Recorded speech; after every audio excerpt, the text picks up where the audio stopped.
S ನೀವು ನೋಡ್ತಾ ಇದ್ರ ಬಾಸ್ ಟಿವಿ ಕನ್ನಡ. ನಾನು ಸೀಮಾ ಬಂಗಾರಪ್ಪ. ಪಕ್ಷದಲ್ಲಿ ನಡೆಯುತ್ತಿರುವ ಬೆಳವಣಿಗೆಗಳು ಮತ್ತು ನಾಯಕರ ನಡವಳಿಕೆಯಿಂದ ಕಾರ್ಯಕರ್ತರು ಬೇಸತ್ತಿದ್ದಾರೆ. ಯಾವ ನಾಯಕರ ಹೆಸರು ಹೇಳಿದ್ರೂ ಸಭೆಗಳಲ್ಲಿ ಕಾರ್ಯಕರ್ತರು ಚಪ್ಪಾಳೆ ಹೊಡೆಯೋದಿಲ್ಲ. ಅಲ್ಲಿಗೆ ಬಂದಿದೆ ನಮ್ಮ ಪರಿಸ್ಥಿತಿ. ರಾಜ್ಯ ಬಿಜೆಪಿ ಬಗ್ಗೆ ಈ ಮಾತುಗಳನ್ನ ಆಡಿದ್ದು ಯಾರೋ ಹೊರಗಿನವರಲ್ಲ, ಆ ಪಕ್ಷದ ರಾಜ್ಯಾಧ್ಯಕ್ಷ ಬಿವೈ ವಿಜೇಂದ್ರ ಅವರು ನಿಜಕ್ಕೂ ಆ ಪಕ್ಷದ ಕಾರ್ಯಕರ್ತರ ಮನಸ್ಸಿನಲ್ಲಿರುವ ಭಾವನೆಗಳನ್ನ ತಾವೇ ಹೊರಹಾಕಿದ್ದಾರೆ. ಬಿಜೆಪಿಯೊಳಗಿನ ಕಚ್ಚಾಟ ಸರಿಪಡಿಸಲಾಗದಷ್ಟು ಕೆಟ್ಟಿದೆ. ಪಕ್ಷದ ಬಗ್ಗೆ ನಾಯಕರಿಗೆ ಪ್ರೇಮವೂ ಇಲ್ಲ, ಅಭಿಮಾನವೂ ಇಲ್ಲ. ಹೀಗಾಗಿ ಇವರಿಗೆಲ್ಲ ಹೃದಯ ಇದೆಯೋ ಇಲ್ವೋ ಚೆಕ್ ಮಾಡಿಸಬೇಕಿದೆ ಎಂಬ ಅವರ ಮಾತುಗಳ ಮರ್ಮ ಇಡೀ ರಾಜ್ಯದ ಬಿಜೆಪಿ ನಾಯಕತ್ವದ ಸ್ಥಿತಿಗತಿಯನ್ನ ಎತ್ತಿ ತೋರಿಸುವಂತಿದೆ. ರಾಜ್ಯದ ಕೇಸರಿ ಪಡೆ ಆ ಮಟ್ಟಿಗೆ ಆಂತರಿಕ ಕ್ಷೋಭೆಯಲ್ಲಿ ಮುಳುಗೋಗಿದೆ. ಪಕ್ಷದ ಈ ವಾತಾವರಣ, ನಾಯಕರ ಮುಸುಕಿನ ಗುದ್ದಾಟ, ಬಹಿರಂಗ ಸಂಘರ್ಷ ಎಲ್ಲವನ್ನ ನೋಡುತ್ತಾ ಏನು ಮಾಡಬೇಕೆಂಬುದು ತೋಚದ ಬಿಜೆಪಿ ವರಿಷ್ಠರಿಗೆ ಈಗ ಒಂದು ಸಂಗತಿ ಅತ್ಯಂತ ನಿಶ್ಚಲವಾಗಿ ಅರ್ಥವಾದಂತಿದೆ. ಕರ್ನಾಟಕದ ಬಿಜೆಪಿ ನಾಯಕರನ್ನ ನಂಬಿಕೊಂಡ್ರೆ 2028ಕ್ಕೂ ಅಲ್ಲಿ ಪಕ್ಷಕ್ಕೆ ಅಧಿಕಾರ ಇಲ್ದಂತಾಗ್ತದೆ. ಬಿಜೆಪಿ ಸ್ವಂತ ಬಲದ ಮೇಲೆ ಚುನಾವಣೆ ಎದುರಿಸಲು ಹೋದ್ರೆ ಮತ್ತೆ ಪವರ್ ಕಾಂಗ್ರೆಸ್ ಪಾಲಾಗುತ್ತೆ. ಇವರನ್ನ ಇನ್ನು ನಂಬೋದ್ರಲ್ಲಿ ಅರ್ಥವಿಲ್ಲ ಎಂಬ ಭಾವನೆ ಮೋದಿ, ಅಮಿತ್ ಶಾ ಹಾಗೂ ನಿತಿನ್ ನಬೀನ್ ಅವರಲ್ಲಿ ಮೂಡಿದೆ. ಇಷ್ಟಾಗುತ್ತಲೇ ರಾಜ್ಯ ನಾಯಕರಿಗೆ ದೆಹಲಿಯಿಂದ ಖಡಕ್ ಸಂದೇಶವೊಂದು ಕೂಡ ಬಂದಿದೆ. ಮುಂಬರುವ ವಿಧಾನಸಭಾ ಚುನಾವಣೆಯನ್ನ ಸ್ವಂತ ಬಲದ ಮೇಲೆ ಎದುರಿಸುತ್ತೇವೆ ಎಂಬುದನ್ನ ಈ ಕ್ಷಣಕ್ಕೆ ಮನಸ್ಸಿನಿಂದ ತೆಗೆದುಹಾಕಿ ಜೆಡಿಎಸ್ ಪಕ್ಷದ ಜೊತೆ ವಿಶ್ವಾಸಯುತವಾಗಿ ನಡೆದುಕೊಳ್ಳಿ, ಮೈತ್ರಿ ಬಲಪಡಿಸಿ, ಕಾಲಕ್ಕೆ ಕುಮಾರಸ್ವಾಮಿಯವರ ಸಲಹೆ ಸೂಚನೆಗಳನ್ನ ಪಡೆಯಿರಿ. ಯಾವ ಕಾರಣಕ್ಕೂ ಜೆಡಿಎಸ್ ದೋಸ್ತಿ ಇಲ್ಲದೆ ಚುನಾವಣೆಗೆ ಹೋಗುವ ಮಾತೇ ಇಲ್ಲ. ಮೈತ್ರಿಯಲ್ಲಿ ಅಪಸ್ವರ ಮೂಡಿಸುವ ಕೆಲಸ ಯಾವುದೇ ಮುಖಂಡರು ಮಾಡಿದ್ರು ಕಠಿಣ ಕ್ರಮ ಖಚಿತ. ಇಂತಹ ಸಂದೇಶ ರಾಜ್ಯ ಬಿಜೆಪಿ ನಾಯಕರಿಗೆ ತಲುಪಿದೆ. ಇದರ ಬೆನ್ನಲ್ಲೇ ಎಚ್ಚೆತ್ತಿರುವ ರಾಜ್ಯಾಧ್ಯಕ್ಷ ವಿಜೇಂದ್ರ ದಾವಣಗೆರೆಯ ಸಭೆಯಲ್ಲಿ ತಮ್ಮ ಪಕ್ಷದ ನಾಯಕರ ವಿರುದ್ಧ ರೊಚ್ಚಿಗೆತ್ತಿದ್ದಾರೆ. ಜೆಡಿಎಸ್ ಜೊತೆ ಕುಮಾರಸ್ವಾಮಿ ಅವರ ಸಂಬಂಧ ಬಲಪಡಿಸಿಕೊಳ್ಳಲು ಇವರು ಹೊರಟಿದ್ದಾರೆ. ರಾಜ್ಯ ರಾಜಕೀಯ ಬೆಳವಣಿಗೆಗಳನ್ನ ಗಮನಿಸುವ ಎಲ್ಲರಿಗೂ ಗೊತ್ತಿರುವಂತೆ ಇದೇ ವಿಜೇಂದ್ರ ಅವರ ಹಿಂಬಾಲಕರು ಇಷ್ಟು ದಿನ ಮೈತ್ರಿ ಬಗ್ಗೆ ಅಪಸ್ವರದ ಮಾತುಗಳನ್ನ ಆಡ್ತಾ ಓಡಾಡ್ತಾ ಇದ್ರು. ಹಾಸನದ ಪ್ರೀತಂ ಗೌಡ ಅಂತವರು ಜೆಡಿಎಸ್ ಶಕ್ತಿಯ ಬಗ್ಗೆ ಲಘುವಾಗಿ ಮಾತನಾಡ್ತಾ ಇದ್ರು. ಕೆಆರ್ಪೇಟೆ ಮಾಜಿ ಸಚಿವ ನಾರಾಯಣಗೌಡ ಅಂತವರು ದಳಪತಿಗಳ ಬಗ್ಗೆ ಬಹಿರಂಗವಾಗಿ ಅಸಮಾಧಾನವನ್ನ ಹೊರಹಾಕ್ತಾ ಇದ್ರು. ಇದಕ್ಕೂ ಕಳಶಿಬಿಟ್ಟಂತೆ ಖುದ್ದು ವಿಜೇಂದ್ರ ಅವರೇ ನಮ್ಮ ಪಕ್ಷ 140 ಸ್ಥಾನ ಗಳಿಸಿ ಸ್ವಂತ ಬಲದ ಮೇಲೆ ಅಧಿಕಾರಕ್ಕೆ ಬರುತ್ತದೆ ಎನ್ನುವ ಹೇಳಿಕೆ ನೀಡುವ ಮೂಲಕ ಜೆಡಿಎಸ್ ಮೈತ್ರಿ ಅನಿವಾರ್ಯತೆ ನಮಗಿಲ್ಲ ಎನ್ನುವ ಧಾಟಿಯಲ್ಲಿ ಮಾತನಾಡ್ತಾ ಇದ್ರು. ಇದೆಲ್ಲ ಆದ ನಂತರ ಬಿಜೆಪಿ ಜೆಡಿಎಸ್ ನಡುವೆ ರಾಜ್ಯ ಮಟ್ಟದಲ್ಲಿ ಸಮನ್ವಯವೇ ಇಲ್ದಂತಾಗಿತ್ತು.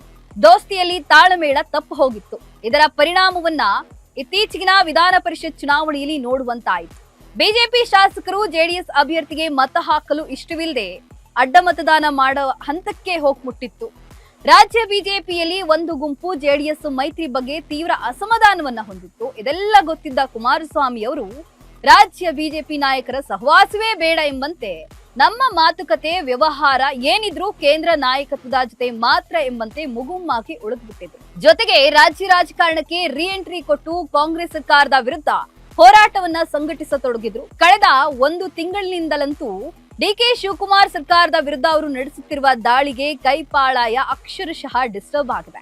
ಕುಮಾರಸ್ವಾಮಿ ಮಾಧ್ಯಮಗೋಷ್ಠಿ ನಡೆಸ್ತಾರೆ ಅಂದ್ರೆ ಇಡೀ ಮೀಡಿಯಾದ ಅಟೆನ್ಷನ್ ಅತ್ತ ತಿರುಗುವಂತಾಗಿದೆ. ಬಿಡದಿ ಟೌನ್ಶಿಪ್ ಹೋರಾಟ ಇರಲಿ, ಬರಗಾಲದ ಸಮಸ್ಯೆ ಇರಲಿ, ಭ್ರಷ್ಟಾಚಾರ, ರಾಜ್ಯ ಸರ್ಕಾರದ ವೈಫಲ್ಯಗಳಿರಲಿ, ಇದೆಲ್ಲದರ ಬಗ್ಗೆ ಗಟ್ಟಿ ಕೂಗೆತ್ತುತ್ತಿರುವ ಅವರು ಅಧಿಕೃತ ಪ್ರತಿಪಕ್ಷ ನಾಯಕರಂತೆ ಎಮರ್ಜ್ ಆಗಿದ್ದಾರೆ. ಎಚ್ಎಂಟಿ ಕೈಗಾರಿಕೆ ಪುನಶ್ಚೇತನಕ್ಕೆ ರಾಜ್ಯ ಸರ್ಕಾರ ಅಡ್ಡಗಾಲು ಹಾಕುತ್ತಿರುವುದು, ಕೇಂದ್ರ ಸರ್ಕಾರದೊಂದಿಗೆ ಸಮನ್ವಯ ಸಾಧಿಸದೆ ಅಭಿವೃದ್ಧಿ ವಿಚಾರದಲ್ಲಿ ಪ್ರತಿಷ್ಠೆ ತೋರುವ ವಿಚಾರಗಳನ್ನ ಮುಂದು ಮಾಡಿಕೊಂಡು ಎಚ್ಡಿಕೆ ಆಡಳಿತ ಪಕ್ಷವನ್ನ ಕಟ್ಟಿ ಹಾಕತೊಡಗಿದ್ದಾರೆ. ಸರ್ಕಾರದ ವಿರುದ್ಧ ನರೇಟಿವ್ ಸೆಟ್ ಮಾಡ್ತಾ ಜನ ವಿರೋಧಿ ಅಲೆ ಎಬ್ಬಿಸಲು ಪ್ರಯತ್ನಿಸುತ್ತಿರುವ ಕುಮಾರಸ್ವಾಮಿ ಅವರ ಬಗ್ಗೆ ಕಾಂಗ್ರೆಸ್ಸಿಗರು ತೀವ್ರ ಕೆಂಡ ಕಾರ್ತಾ ಇದ್ದಾರೆ. ಇದೇ ಕಾಲಕ್ಕೆ ಅಧಿಕೃತ ವಿಪಕ್ಷ ಬಿಜೆಪಿ ನಮಗೆ ಲೆಕ್ಕಕ್ಕೆ ಇಲ್ಲ ಎಂಬಂತೆ ಕಾಂಗ್ರೆಸ್ ನಾಯಕರು ಸಿಎಂ ಡಿಕೆ ಶಿವಕುಮಾರ್ ಅವರು ಕೂಡ ವರ್ತಿಸ್ತಾ ಇದ್ದಾರೆ. ಕರ್ನಾಟಕದ ರಾಜಕಾರಣದ ಪ್ರಚಲಿತ ವಿದ್ಯಮಾನಗಳ ಇದೆಲ್ಲದರ ಮಾಹಿತಿ ಪಡೆಯುತ್ತಿರುವ ಬಿಜೆಪಿ ಕೇಂದ್ರ ನಾಯಕರಿಗೆ ಒಂದು ಅರ್ಥವಾಗಿದೆ. ಕಾಂಗ್ರೆಸ್ ವಿರುದ್ಧ, ಅದರಲ್ಲೂ ಡಿಕೆ ಶಿವಕುಮಾರ್ ವಿರುದ್ಧ ಮುಂಬರುವ ಚುನಾವಣೆಯಲ್ಲಿ ಹೋರಾಟ ಮಾಡಬೇಕೆಂದ್ರೆ ಜೆಡಿಎಸ್ ಮೈತ್ರಿ ನಮಗೆ ಬೇಕೇ ಬೇಕು, ಇಲ್ಲದಿದ್ರೆ ಕಾಂಗ್ರೆಸ್ ಅನ್ನ ಕಟ್ಟಿ ಹಾಕುವುದು ಸಾಧ್ಯವೇ ಇಲ್ಲ. ಈ ಅಭಿಪ್ರಾಯ ಬಲಗೊಳ್ಳುತ್ತಲೇ ನಿತಿನ್ ನಬೀನ್ ಅವರ ಮೂಲಕ ರಾಜ್ಯ ಬಿಜೆಪಿ ನಾಯಕರಿಗೆ ಕಟು ಸಂದೇಶ ಕಳುಹಿಸಿ ಜೆಡಿಎಸ್ ಜೊತೆಗೆ ಸಂಬಂಧವನ್ನ ಭದ್ರಪಡಿಸಿಕೊಳ್ಳುವಂತೆ ತಾಕೀತು ಮಾಡಲಾಗಿದೆ. ಪರಿಣಾಮ ವಿಜೇಂದ್ರ ಅವರು ಎಚ್.ಡಿ. ಕುಮಾರಸ್ವಾಮಿ ಅವರನ್ನ ತಾವೇ ಖುದ್ದಾಗಿ ಭೇಟಿ ಮಾಡಿ ಮೈತ್ರಿ ಬಲಪಡಿಸುವ ಬಗ್ಗೆ, ಒಂದಾಗಿ ಮುನ್ನಡೆಯುವ ಬಗ್ಗೆ ಮಾತುಕತೆಯನ್ನ ನಡೆಸಿದ್ದಾರೆ. ಎರಡೂ ಪಕ್ಷಗಳ ನಡುವೆ ಸಮನ್ವಯ ಸಮಿತಿ ರಚನೆ ಬಗ್ಗೆ ವಿಚಾರ ವಿನಿಮಯ ಮಾಡಿಕೊಂಡಿದ್ದಾರೆ. ಮೂಲಗಳ ಪ್ರಕಾರ ಹಿರಿಯೂರು ಉಪಚುನಾವಣೆಯಲ್ಲಿ ತಮ್ಮ ಪಕ್ಷದ ಅಭ್ಯರ್ಥಿ ಹಾಕಿಸಲು ಉತ್ಸುಕರಾಗಿರುವ ಕುಮಾರಸ್ವಾಮಿ ಅವರಿಗೆ ಬಿಜೆಪಿ ಬೆಂಬಲ ಕೊಡುವ ಸಾಧ್ಯತೆ ಇದೆ. ಧಾರವಾಡ ಕ್ಷೇತ್ರ ಬಿಜೆಪಿ ಇಟ್ಕೊಂಡು ಹಿರಿಯೂರನ್ನ ಜೆಡಿಎಸ್ಗೆ ಬಿಟ್ಕೊಡುವ ಸಾಧ್ಯತೆ ಇದೆ.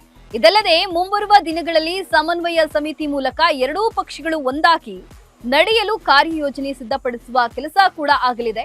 ದೋಸ್ತಿಯಲ್ಲಿ ಅಪಸ್ವರ ಮೂಡದಂತೆ ಕೇಂದ್ರ ಸಚಿವ ಪ್ರಹ್ಲಾದ್ ಜೋಶಿ ನೋಡಿಕೊಳ್ಳಲಿದ್ದಾರೆ ಎನ್ನಲಾಗ್ತಾ ಇದೆ.